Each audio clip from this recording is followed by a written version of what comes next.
halo semuanya, perkenalkan saya Desmond Barik Sitompul. Saya mahasiswa Institut Agama Kristen Negeri Tarutung, Fakultas Ilmu Sosial dan Humaniora, Prodi Sosiologi Agama. Kali ini saya akan menjabarkan materi saya pada hari ini, yaitu dengan judul Gaya Hidup Mahasiswa Kristen sebagai bagian dari kehidupan gereja di Desa Perbajutonga, Kecamatan Tarutung. Baik, kita bahas. Pada umumnya, pemuda memiliki gaya hidup yang cenderung instan, mudah dipengaruhi oleh hal-hal yang ada di sekitarnya. Demikian juga dengan pemuda gereja. Nah, keluarga maupun komunitas di mana dia berada turut mempengaruhi gaya hidupnya. Secara khusus, perihal kerohanian seseorang sangat mempengaruhi gaya hidupnya.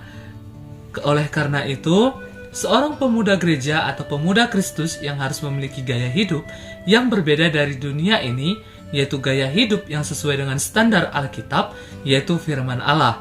Salah satunya adalah gaya hidup yang bersaksi tentang Kristus. Berkenaan dengan hal ini, pemahaman seorang mengenai bersaksi sangat berpengaruh pada penerapan hal tersebut dalam kehidupannya. Apakah pemahamannya mengenai bersaksi bersifat sempit atau secara luas?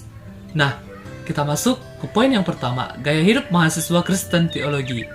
Menurut Kamus Besar Bahasa Indonesia dan Kamus Bahasa Indonesia Kontemporer, gaya hidup dapat diartikan sebagai pola tingkah laku sehari-hari yang dilakukan oleh sekelompok orang atau atas komoditas orang dalam lingkup masyarakat, di mana kata bendanya bisa juga disebut sebagai sikap, perilaku, perbuatan, atau tuntutan yang sesuai dengan perkembangan zaman. Lalu, apakah yang perlu diperhatikan dalam menyikapi perkembangan zaman saat ini? Ada berbagai cara yang dapat dilakukan, yaitu diantaranya belajar untuk hidup menghargai waktu yang ada, karena waktu yang diberikan oleh Tuhan kepada kita itu sangat berharga. Selain itu juga diperlukan agar setiap orang dapat menyesuaikan diri dengan perkembangan zaman saat ini.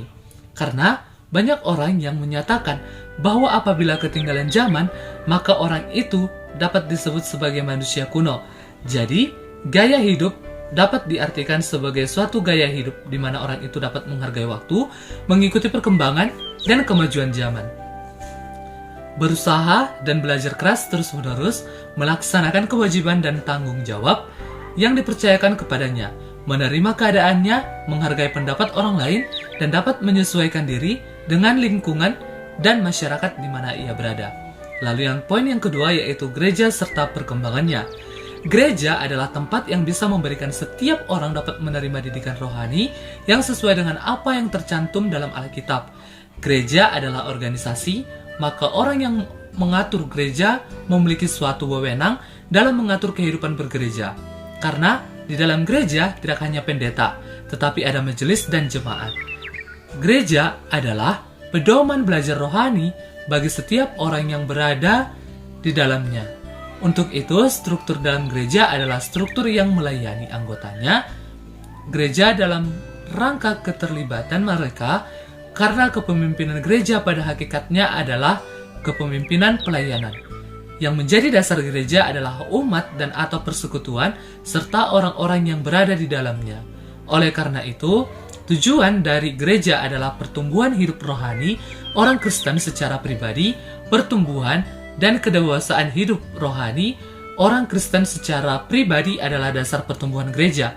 Nah, pertumbuhan gereja harus dimulai dari kualitas hidup rohani, sehingga setiap pribadi yang menjadi bagian dari gereja mendapat perhatian khusus agar mampu menjadi pribadi yang bertumbuh di dalam Yesus Kristus. Gereja hadir sebagai gereja yang mendidik. Poin yang ketiga adalah mahasiswa Kristen Teologi sebagai bagian dari kehidupan gereja. Seperti yang dibahas sebelumnya, bahwa mahasiswa Kristen Teologi sangat berpengaruh dengan kehidupan gereja, di mana mereka harus bisa mengetahui tentang tugas dan tanggung jawabnya sebagai umat pilihan Allah dalam memberitakan kabar sukacita dan keselamatan dari Allah. Sebagai mahasiswa Kristen Teologi, dia harus mengetahui tentang apa yang dibutuhkan gereja saat ini dalam kaitannya dengan perkembangan gereja. Jika diteliti secara detail, maka perkembangan gereja saat ini mengharapkan berbagai hal, diantaranya sebagai berikut. Pertama, gereja membutuhkan yang namanya damai sejahtera. Seorang mahasiswa Kristen teologi harus dapat memberitahukan kepada warga gereja bahwa kesejahteraan itu diperoleh dalam Yesus Kristus. Yang kedua, gereja membutuhkan penjelasan tentang siapa sebenarnya Tuhan yang disembah, dipuji, dimuliakan, dan diagungkan. Ketiga, ketika gereja membutuhkan orang-orang yang bertanggung jawab, baik yang berkaitan dengan urusan gereja, administrasi gereja, dan kehidupan rohani warga jemaat. Yang keempat, gereja mengharapkan jawaban untuk menyelesaikan berbagai persoalan, perselisihan, pertikaian, tertekan, dan berbagai persoalan hidup lainnya. Jadi, dapat disimpulkan bahwa yang dibutuhkan dan diharapkan gereja saat ini adalah perubahan mahasiswa Kristen teologi, khususnya di daerah Parbaju Tonga, Kecamatan Tarutong. Maka sepatutnya dia harus belajar dan mengetahui bagaimana cara mengomunikasikan Kristus kepada warga jemaat. Jika mahasiswa Kristen teologi telah mengetahui bagaimana tanggung jawab dan perannya dalam kehidupan gereja, maka mulai dari sekarang dia harus mengetahui bagaimana cara untuk bisa belajar menjadi bagian dari kehidupan gereja, dan itu dapat dilakukan dengan berbagai cara. Misalnya, pertama-tama dia harus bisa mengetahui tentang bagaimana mengambil keputusan yang benar dalam setiap persoalan hidup yang dialami. Maka dengan itu, dia juga dapat memberikan pemahaman yang benar bagi warga jemaat. Yang kedua, mempelajari lebih mendalam tentang isi Alkitab atau kebenaran firman Tuhan.